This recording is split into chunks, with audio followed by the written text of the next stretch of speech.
नांदेडला संविधान अमृत महोत्सव कार्यक्रम या ठिकाणी संयोजक समितीने आयोजन केलेला आहे।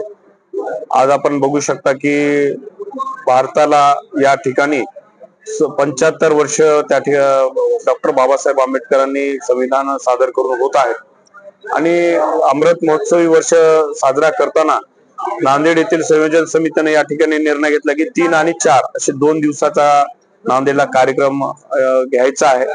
प्रमुख मान्यवर मंडळी बरीचशी त्याच्यामध्ये मार्गदर्शन करतील।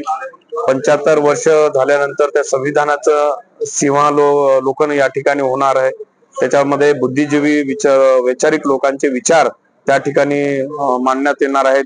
त्यात प्रामुख्याने आमचे माजी न्यायाधीश कोळसे पाटील असतील, गोरक्षण आमचे लोखंडे साहेब असतील, असे प्रमुख मान्यवर 3 तारखेला येणार आहेत। 4 तारखेला एक कार्यक्रम, असे 2 दिवसीय कार्यक्रम संविधान अमृत महोत्सवचा नांदेड येथे होणार। हा 2 दिवसाचा कार्यक्रम नांदेडच्या सर्व संयोजन समितीने आम्ही घेण्याचं ठरवलेलं आहे।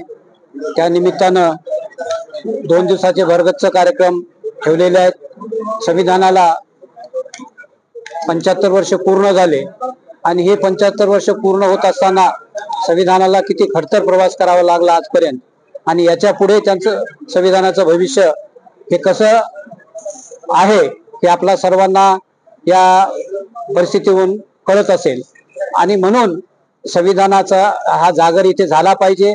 नांदेडवासियाला या माध्यमातून अनेक बुद्धिजीवी जे साहित्यिक मंडळी आहेत, लेखक मंडळी आहेत, त्यांचे विचार इथं सर्वांना ऐकता आले पाहिजे। त्याच निमित्तानं 4 तारखेला आंबेडकरी चळवळीच्या एक प्रसिद्ध गायिका कडूबाई खरात यांचं सुद्धा आपण या निमित्तानं संगीताचा कार्यक्रम ठेवलेला आहे। या सर्व कार्यक्रमाला उद्घाटक म्हणून आपल्या नांदेड जिल्ह्याचे लोकप्रिय खासदार प्राध्यापक रवींद्र चव्हाण साहेब आपल्याला लाभलेले आहेत।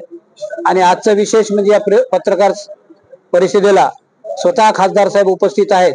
याच्यावरून आपण या कार्यक्रमाचं तुम्ही मूल्यांकन करू शकता, कारण हा कार्यक्रम एक चांगल्या दर्जेदार आणि चांगल्या वातावरणात आणि नांदेडच्या जनतेला खरंच संविधानाचं महत्त्व कळालं पाहिजे म्हणून स्वतः खासदार साहेब सुद्धा याच्यामध्ये वैयक्तिक लक्ष घालत आहेत, की आजच्या त्याच्या उपस्थितीतून तुम्हाला कळत असेल।